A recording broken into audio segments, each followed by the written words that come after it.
Un président, c'est celui qui donne le tempo. Un président, c'est celui qui dirige, qui donne cette dynamique au pays. Tout ce que vous voyez, c'est à l'image du leader. Quand vous arrivez quelque part, vous voyez un truc, c'est l'image exacte du leader. Alors, je vais vous raconter une petite histoire. On est en 2005. Je voyage avec mon passeport camerounais. Même ceux qui doutent que j'ai jamais été camerounais, ça c'est leur problème. Mais j'ai toujours voyagé avec mon passeport camerounais à l'époque. Et il faut que vous suiviez bien. On arrive à la frontière, on revenait de Czech Republic, on revenait de Prague, on allait en Budapest, c'est quoi comme pays? Oh, Jesus. On allait en Hongrie. On quitte la République tchèque pour aller en Hongrie. Je me fais arrêter avec le bus. Tous mes musiciens dedans. Mon tour manager, toute mon équipe dans le bus. En contrôle de papier, voilà. Parce que à l'époque, c'était pas encore tous ces trucs Schengen là. Donc, et on retient mon passeport camerounais à la frontière. Et apparemment, mon passeport match avec mon nom, match avec le nom de quelqu'un. Apparemment. Donc, on retient mon passeport. On me garde. Les flics arrivent. On ne m'explique pas ce qui se passe. On passe des coups de fil au promoteur Zoltan. Il est mon témoin. Il est encore en vie. Il promote encore. C'est lui qui promote le festival de Vesprem. Il quitte sa ville en voiture. Il dit, mais c'est quoi ce bordel? Je ne comprends pas. Pour arriver jusqu'à la frontière, je ne sais toujours pas de quoi il s'agit. Donc moi, je suis toujours tranquille. Vous savez, je voyage beaucoup. Je vais renouveler un passeport, même ici aux États-Unis, je renouvelle mon passeport tous les 8 ou 7 mois. 7, 8 mois, 9 mois. Un passeport, je ne passe pas un an avec un passeport parce que les pages sont pleines. Aux États-Unis, on mettait souvent des pages, on rajoutait des pages. C'est fini maintenant.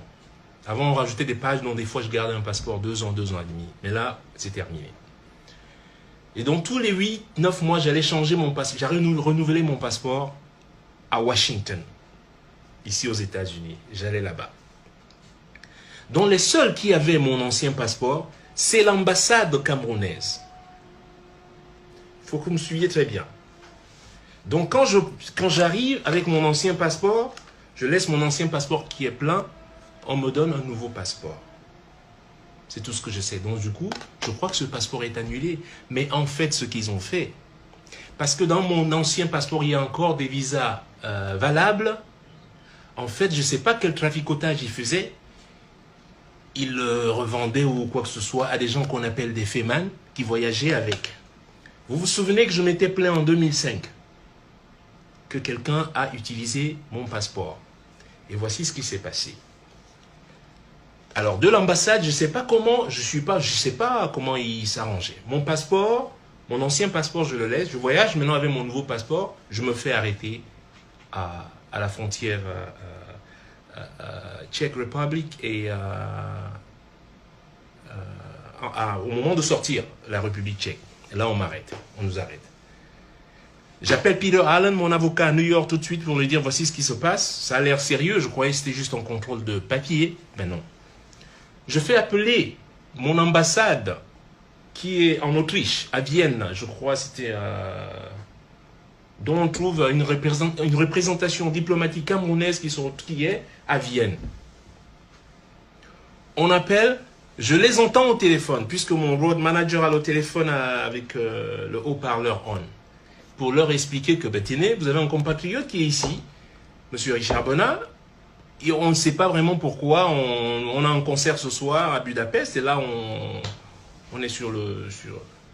On va devoir rater le concert. Le promoteur est en train de venir pour comprendre ce qui se passe. Le promoteur est en train de faire la route pour venir. Vous savez ce que les Camerounais lui répondent? Mais si on l'a arrêté, c'est qu'il a fait quelque chose, non? Voilà. Et même si j'ai fait quelque chose, et même si j'avais fait quelque chose, ce n'est pas ainsi qu'on représente les citoyens. Même si j'avais tué quelqu'un, Même si je suis un criminel, j'ai tué. Mais quand un Camerounais se retrouve quelque part, vous avez le droit, vous avez la responsabilité de l'accompagner. C'est votre devoir. Vous avez reçu mandat pour ça. C'est les gens ne connaissent, ils ne savent pas. Ils viennent toujours, hein, ouais, mais il n'est plus Camerounais. Je suis rentré à New York, mon avocat m'a dit, you better change that passport as soon as possible. Je rentre aux États-Unis, mais j'appelle l'ambassade des États-Unis, parce que mon avocat a su ce qui se passait. Il a contacté un avocat local et tout. En fait, on a pris mon ancien passeport, on a mis la photo de quelqu'un d'autre dessus. Mais c'était un vrai passeport, c'est pas un faux passeport, c'est mon ancien passeport qu'on a utilisé. Mais sauf que je regarde la photo du mec, le gars me dit c'est moi, mais je dis bah, ça va pas la tête. Ils me disent tu le connais pas, je dis mais non, ouais que je le connaisse. Donc 7 heures au poste de police, on est allé faire le concert, on était en retard, on avait concert au A38 à Budapest ce jour. On est arrivé hyper en retard, les fans étaient déjà là, parce qu'on nous a arrêtés à la frontière pendant 7 heures. Alors, vous les patriotes, soi-disant les grands patriotes, je vais vous dire un truc.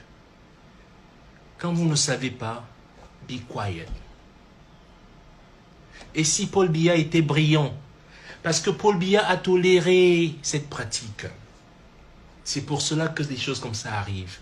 Parce que si moi, je suis un leader, j'entends parler d'une telle pratique dans une ambassade, quoi? I'm gonna whoop somebody's ass over there. We going in there and clean everything.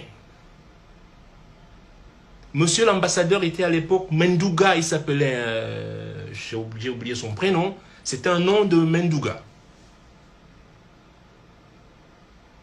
Mon passeport, je ne sais pas par quel moyen, est sorti de cette ambassade, s'est retrouvé dans les mains de... je ne sais pas, moi, je ne connais pas. Je regarde la tête du mec, c'est mon ancien passeport, puisque je connais mon passeport, avec les visas qui sont dedans. C'est mon passeport, mais sauf que la photo de la personne qui est dessus, c'est pas la même photo. Ils ont enlevé que la photo, mais le nom est là, Richard Bona et tout. Voilà comment je me trouve dans le pétrin. Et voilà pourquoi, donc, immédiatement, quand je rentre aux États-Unis, j'ai entamé tout de suite la procédure de naturalisation. Et en 2006, le 17 février, non, qu'est-ce que je dis, le 18 août 2006, je deviens citoyen américain. Voilà donc l'épisode de ma citoyenneté américaine. Et autre chose que vous sachiez, que ces gens qui perpétraient ces choses qu'on appelle les fémins, vous savez pourquoi? Mais parce que c'était toléré. Et j'ai voyagé au Cameroun une fois en 2006, j'ai vu qu'ils étaient reçus carrément par des membres du gouvernement. Parce que c'est toléré, c'est autorisé de truquer. Mais c'est pas son a donné cette tonalité depuis en haut. C'est mandaté. Faut pas se leurrer. Paul Biya n'a jamais été un bon président. Il n'est même pas cultivé. C'est pas un type cultivé. Les leaders, on les connaît.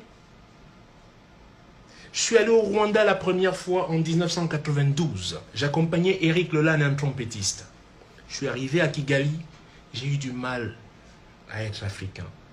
C'était juste le début, comment je peux dire, c'était les signes annonciateurs, quoi, les prémices de la guerre, du génocide, du triste génocide au Rwanda. J'étais juste quelques mois avant que cela n'éclate. Mais c'était déjà, t'entendais les feux, donc les coups de feu le soir. Donc on ne sortait pas, il y avait couvre-feu, pour ceux qui se souviennent. Il y avait déjà couvre-feu à Kigali à l'époque. Et on a joué au CCF, c'était Centre culturel français, c'était ça, ça s'appelait les Centres culturels français. C'était une tournée des CCF qu'on faisait. Il est important souvent de dire la vérité, je vous dis, la vérité will save you. Speak the truth. Et ce que j'ai vu à Kigali, j'ai eu mal. Et en partant, je me suis dit, waouh, pourquoi ce pays n'aurait pas au moins, ne serait pas au moins comme le Cameroun? Ouais, je suis reparti à Kigali en 2014 et 2016. J'ai dit la même chose en inversé. Je ne sais pas, encore une fois, c'est par la volonté et la vision d'un leader. C'est lui qui implémente ça. S'il y avait tous ces fémans, tous ces voleurs, tous ces pillages, c'est parce que le leader autorise cette pratique. Il ne faut pas chercher loin. Et si vous allez encore tolérer quelqu'un d'autre de cet acabit, eh ben, je peux vous dire, comme je dis, ce ne sera pas le fond.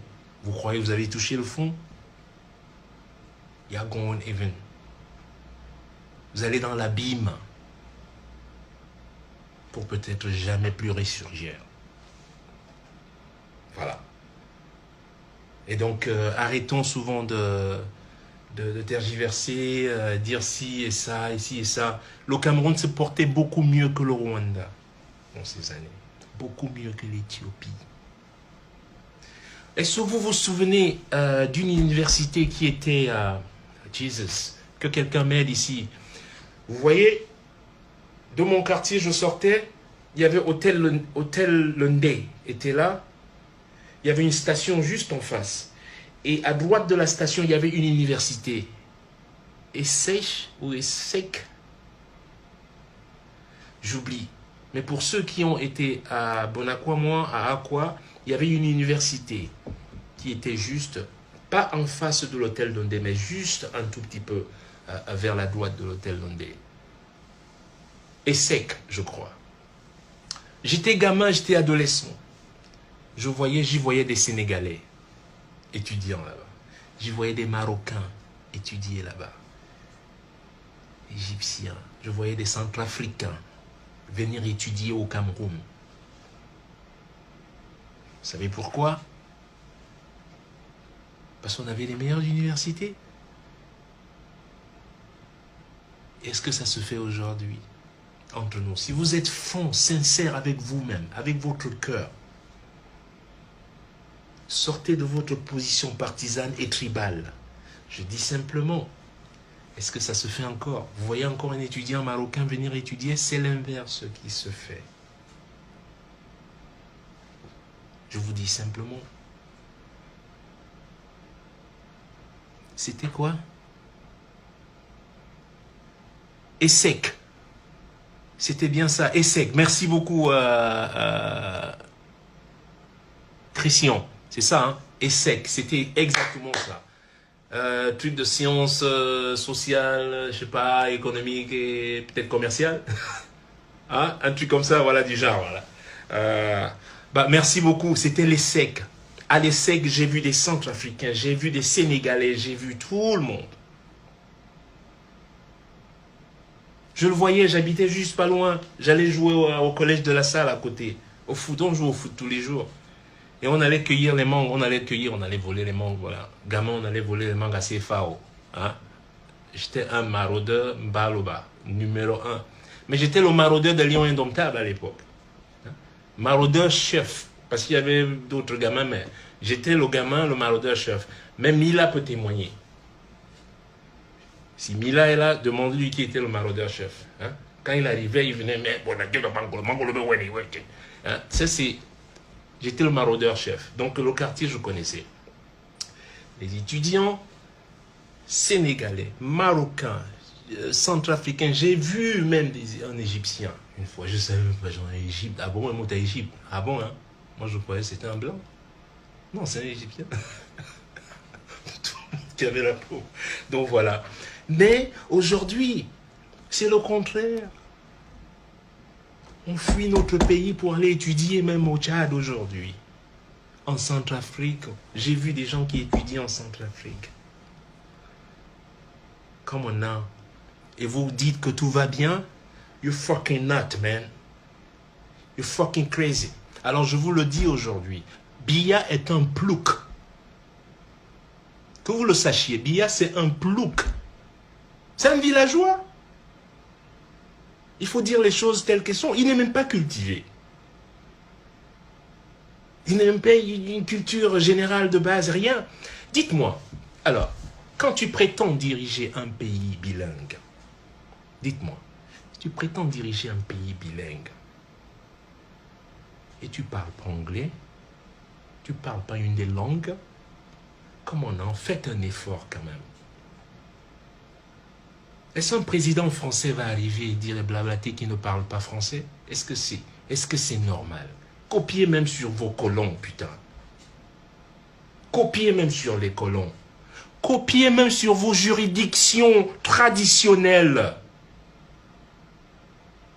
Est-ce qu'un chef Bamoun ne va pas parler sa langue? Est-ce qu'un chef Boule ne va pas parler sa langue? Mais ça va pas à la tête, on est où là? Mais comment vous allez diriger les gens si vous ne parlez pas leur langue? Déjà. Et la langue étant un vecteur, on le sait bien, ça commence par la langue.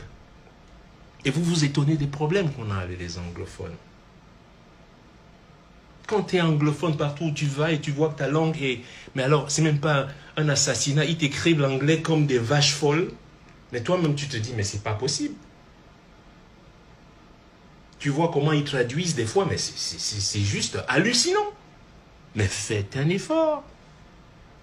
Faites un effort comme tout le monde.